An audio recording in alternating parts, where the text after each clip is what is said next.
Hello guys and welcome to another video. Today we're going to be talking about my favorite German prop in the entire game, and that is the BF109 G6. I think it brings together everything that makes German props good.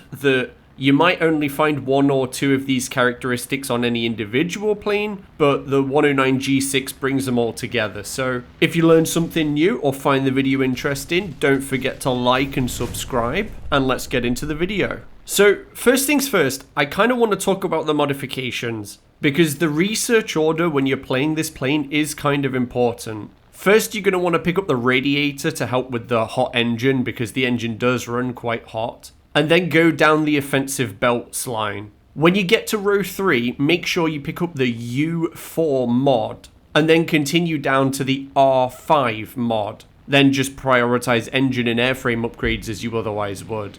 But why? Well, with the R5 and U4 mods, you have three 30mm Mark 108 cannons. And if you know anything about this cannon, you'll know even one shell of this can easily rip the wing off of a fighter, or even a bomber in some cases. And you have three of these things. The great part is that the two underwing pods only weigh 100 kilograms, which is amazing. It actually makes them lighter than the 20mm cannons. Granted, the 20mm have more ammunition, but you can't really compare with the stopping power of 30mm Minengeschoss, especially considering the 20mm version was nerfed quite heavily, which is something I talked about in the BF109 F4 video I did a little while back. I'd also recommend using the Knight belts, as they have 100% tracer rounds. These are low velocity cannons, and they do take a little while to get used to. They're not super easy to just pick up and play with. I will say the stealth belts have a little bit more explosive filler, so they are technically better, but they're much more difficult to use because you can't see where your shells are going. This is also the first BF109 that you'll have access to that replaces the 7.92mm machine gun for the 13mm MG131. And you might think, that's just like a 50 cal rate. Wrong. These are actually pretty good. Again, the stealth belts are arguably the best belt. Armor-piercing incendiaries are great because they'll penetrate most aircraft armor at reasonable ranges and also set things on fire. But if you have a little trouble with stealth belts like I do because I can't aim, use the IAI belts, immediate action incendiaries. These rounds actually have a small explosive filler in. It's not much, it's only a couple of grams, but you can absolutely rip a wing if you're lucky. Like, particularly if you land two shells one after another in the same part of the wing. You could absolutely rip a wing off with these. Do not underestimate the 13mm. I would also recommend to have them on different keybinds. So have small caliber guns on one keybind and large caliber guns on another keybind. Because the 13mm have a much higher velocity, so the 13mm and the 30mm shells won't go in the same place. The 30mm shells will be much lower because they have a lower velocity, so they'll sink faster. So just bear that in mind. I will say though, firing both at the same time will dramatically increase the chance of you actually hitting something, because you're spreading out so much lead.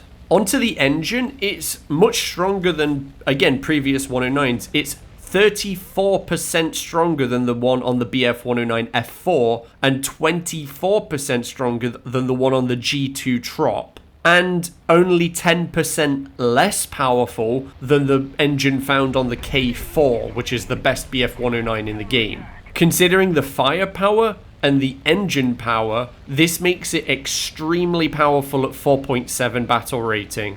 But while we're on the engine, I will say again, the engine does run quite hot, so use manual engine controls just to open the radiators and leave the pitch on automatic. There'll be a link up above. You can check out my manual engine controls. It's pretty easy to set up, if you're just dealing with radiators, that is. And again, the engine is the main advantage of this aircraft, other than the firepower.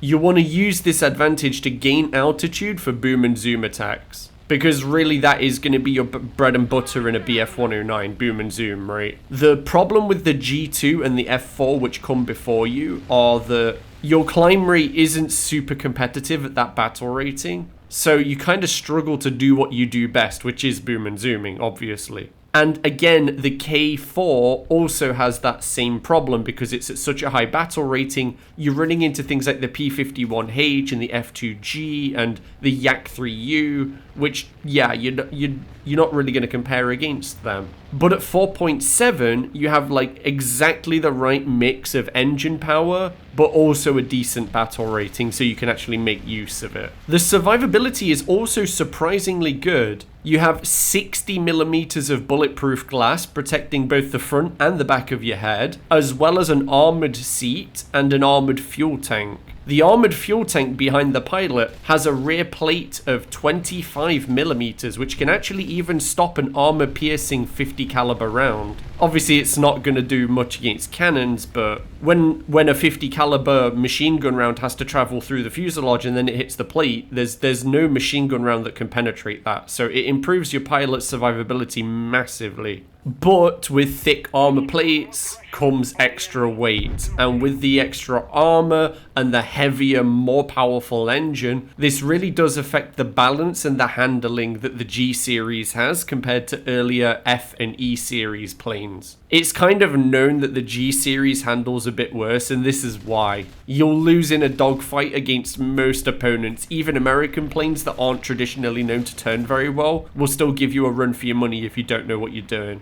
However, in my opinion, the firepower and the engine power more than outweigh the negatives of not being able to be very good in a dogfight, because if you're playing the plane correctly, you shouldn't really be getting into dogfights in the first place. I mean, you're going to see footage of that, but because it's, interesting to watch, but I wouldn't advise that you try it. But overall, this is why I enjoy the plane so much. The best props in War Thunder specialize in one playstyle and dial it up to 11. Think about like Japanese planes and their agility. This thing has a great engine and one-tap potential with the 3 massive cannons, and it's a lot of fun to play. I'll also add that it is actually possible to take a 250 kilogram bomb and play this as CAS into combat air patrol. Now, that's always going to be a bit awkward because Germany doesn't have a lineup at 4.7 for ground, and you're not going to want to up-tier lower BR tanks just to play this, right? But if it was something that you really wanted to do, you can do that.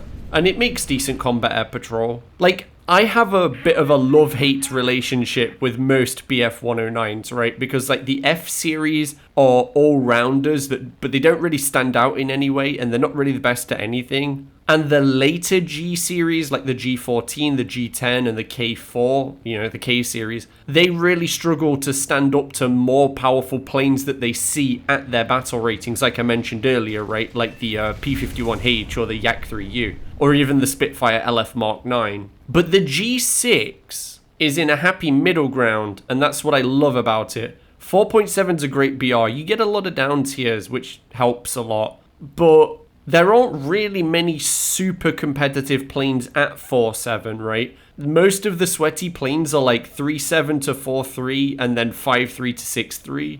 I'm obviously speaking in general terms here. There's always going to be outliers, but yeah, a lot of people play the premiums at like 4.0 as well, 4.0, 4.3, 3.7, so you get a lot of down tiers. So yeah, it all comes together to make a great package that's fun to play.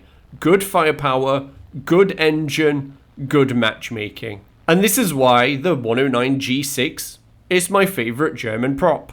So, thank you for coming, guys. If you enjoyed the video, don't forget to like and subscribe. Also, come join the Discord. We always have a laugh in there, and you can always, put some input into the videos, because quite often I do ask my Discord users what they think of the videos and what they think of ideas and things. So come say hi. And thank you for coming, guys.